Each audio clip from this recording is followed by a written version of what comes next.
So, my family has some property out in the middle of nowhere, basically. On the property, we have a very old cabin. Very old. It's been there for 2 generations at least.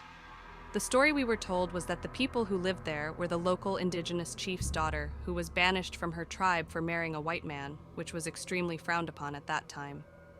It was said that the chief felt bad about having to banish his daughter, so he gave her and her husband land just outside of their village. I believe her husband died somehow, and I think, if I'm remembering right, the story was that she was heartbroken and lonely and cursed the home after they refused to let her back into their tribe after he passed. Now, I'm not a believer in curses, and as much as I always loved the story, I didn't put any stock in the old tale my grandparents told us. The cabin, however, I have never liked. I'm over 40 now, and a family member asked me when we were having my wedding at the property if I would go in there alone or let my children go in there, and I replied, "There's no way in hell I'm ever stepping foot in that fucking place again or letting them go in." I'm far from the only family member who feels that way too. My whole life the cabin has felt dark and strange no matter what time you go in it. I've heard others describe a feeling of heaviness, and that's a good way to describe it. A dark, eerie heaviness. Even on the brightest sunny days it felt that way. There were always tons of dead flies around the windows and old antique furniture everywhere. I'm uncomfortable from the second I step through the old screen door. There's never been an obvious reason for it, so I put it down to having an overactive imagination. So when I was in my 20s, my girlfriend and I went up to the property during the summer holiday. There were a lot of people there, and though there were several trailers, campers, and motorhomes, sleeping areas were limited, so I decided to stop being a baby and get over the fear of the cabin. I walked in with our bags and threw them on the couch in the bedroom and made my bed on one of the beds, and my friend made hers on the other.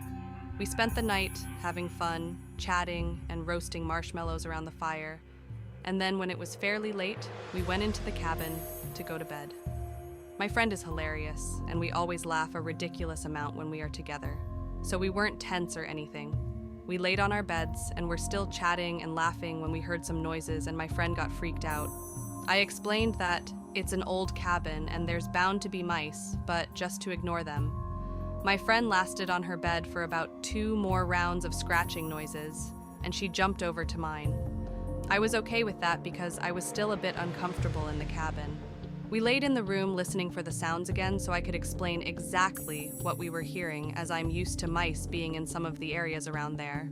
We heard scratching again, and I told her it was just the mice looking for food, which seemed to calm her a tiny bit. Suddenly we started hearing thumping in the walls and in the living room.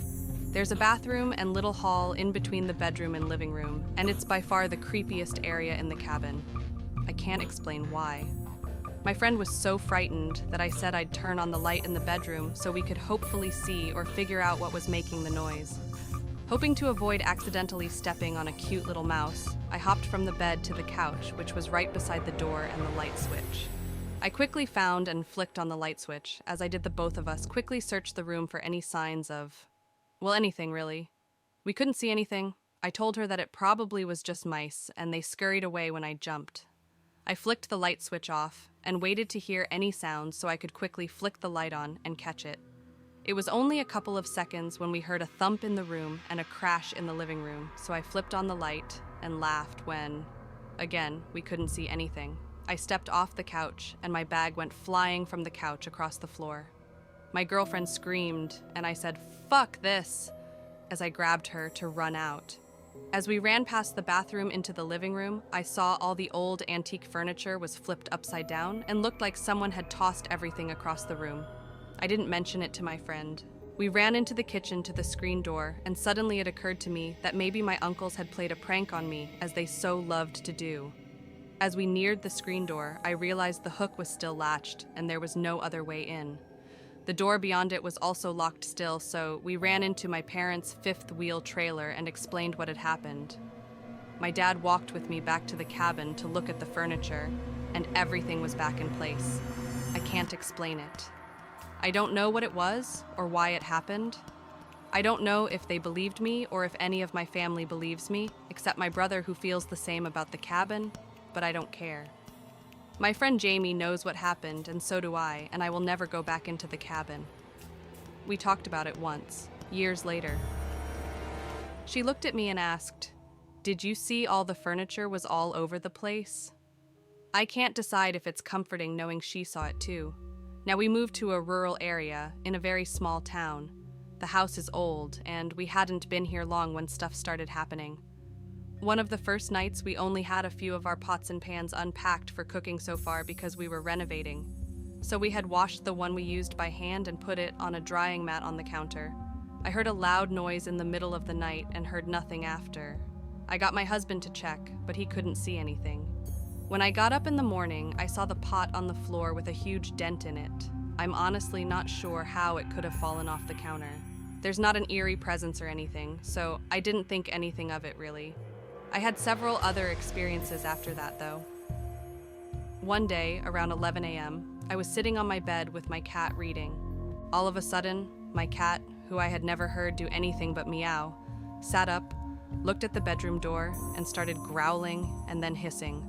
I couldn't see anything, couldn't hear anything. It was just weird. About 6 months later, I was lying in bed at night with my dog, a golden retriever named Ryan Reynolds. Yeah, that's actually his name. Again reading, trying to make myself relax enough to fall asleep. I was at home with my kids, and my husband had to work out of town, so while it's a small community with great people who look out for you, I still felt a bit anxious. Anyways, I was about to finish my chapter and go to sleep when suddenly I heard someone running down the hallway. Ryan Reynolds jumped up and looked at me. I have a child with autism and some health issues who talks in his sleep, so I figured walking might be his next play, though running isn't usually his favorite thing to do. I assumed it was him and worried that he was going to try to leave the house, so I got out of bed and called his name. But there was no answer. I walked past their room and saw both kids asleep in bed. No sign that they ever even moved. They were both in that deep sleep sprawl across their beds. The dog ran into the living room, but there was nothing. Now this one I'm not sure how to describe or explain. Again, I was lying in bed at night, and I couldn't hear a weird thumping. It's crazy to say, but it sounded like a heartbeat. It wasn't super loud, but you could definitely hear it.